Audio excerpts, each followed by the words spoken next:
It's time for us to now talk about the product rule for derivatives. If y is equal to one function times another function, then the derivative is going to be, this is how I remember it, f of x, the first function, times the second function, plus the first function times the second function. Pretty simple so far. Take your first function and second function and write it twice with the plus in the middle. Now, take the derivative of the first and the derivative of the last, and that is the product rule.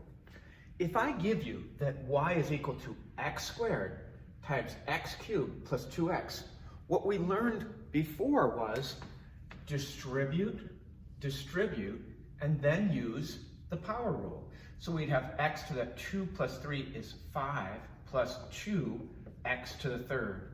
Now, the derivative, y prime, would be multiply and subtract plus multiply and subtract. And that's a fine way to find the derivative. Another way to attack this very same problem would be with the product rule.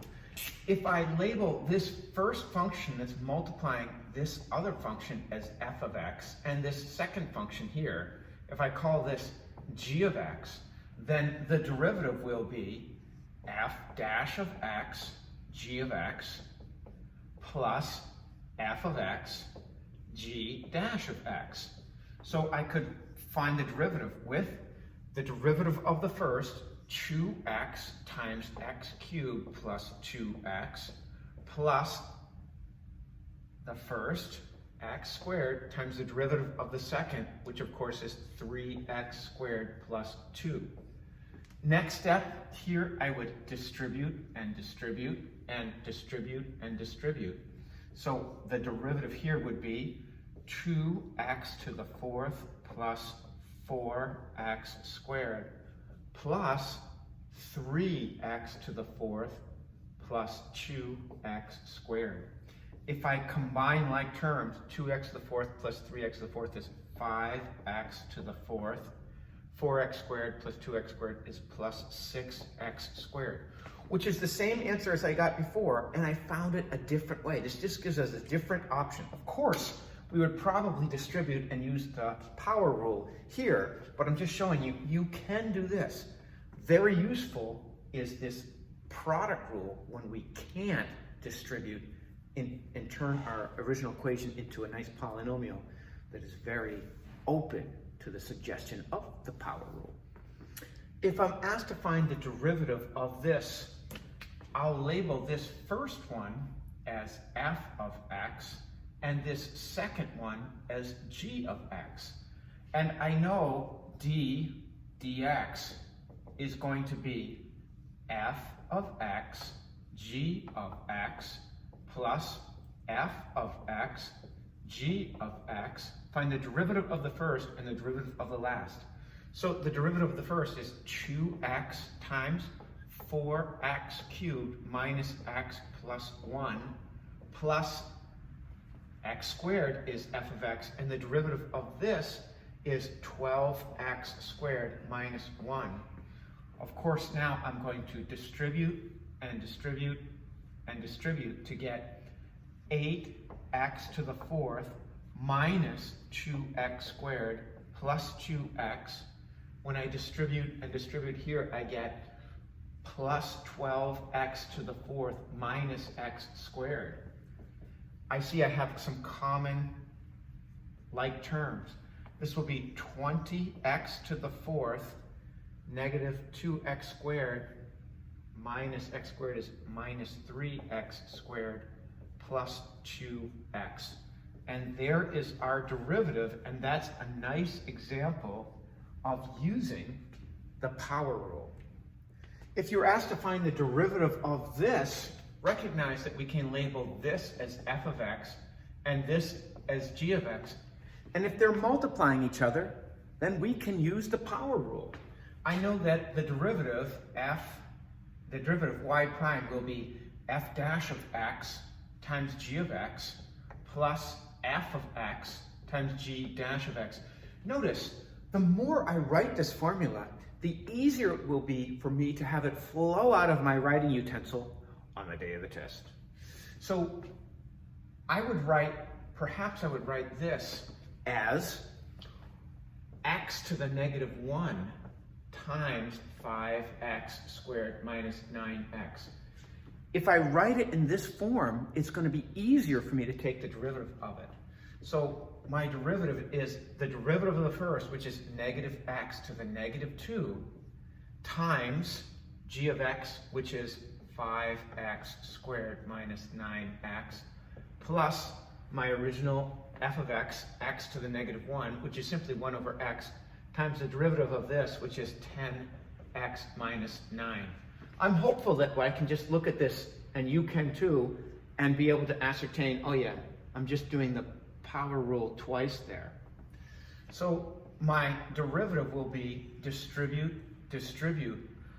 I'm going to add my exponents. Now, if I have a to the m times a to the n, I get a to the m plus n. I have to add those exponents. So negative 1 times 5 is negative 5. X to that negative 2 plus 2 will be 0. Negative times negative is positive. 9. X to that negative 2 plus 0 will be x to the negative 2. When I distribute this out to both, I get plus 10. X to that negative 1 plus 1 is 0. And I get 1 times negative 9 is negative 9. X to the negative 1. So remember that x to the 0 is equal to 1. Any variable or number to the 0 power is 1. So this will give us negative 5 times 1 is negative 5, plus this is 9 to the first power over x squared. That negative exponent, we learned that a to the negative n is 1 over a to the n. This negative exponent says, I'm in the wrong place. If I'm above, put me down below. Plus 10 times 1 is 10, minus, this is 9 to the first power over x, for the reason we talked about before.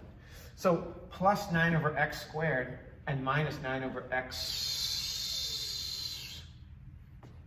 to the first.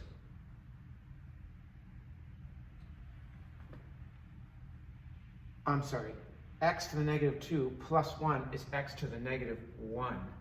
That should be a negative 1 there. So you can see these will cancel off, and we'll get y prime is equal to negative 5 plus 10 is 5. So, sorry, I made a mistake there. If I add negative 2 plus 1, I get negative 1, which simplifies to this, and that will cancel with that. I apologize for that mistake. So we get x equals 5. I'm sorry, the derivative is 5 there. Don't forget that this is our product rule. If y is f of x times g of x, then y prime is f dash of x, g of x, plus f of x, g dash of x. So if I'm asked to find the derivative of this, derivative of the first is cosine of x times the second, x squared, plus the first, which is sine of x, times the derivative of the second, which is 2x. Well, this is an angle. We take cosine of an angle and we take sine of an angle. And sometimes it's confusing if you write it like this. So generally, we move this to the front and this to the front. So we get x squared cosine of x plus 2x sine of x. And there's our derivative. We can't do anything with it, so just leave it. Another opportunity to use the product rule.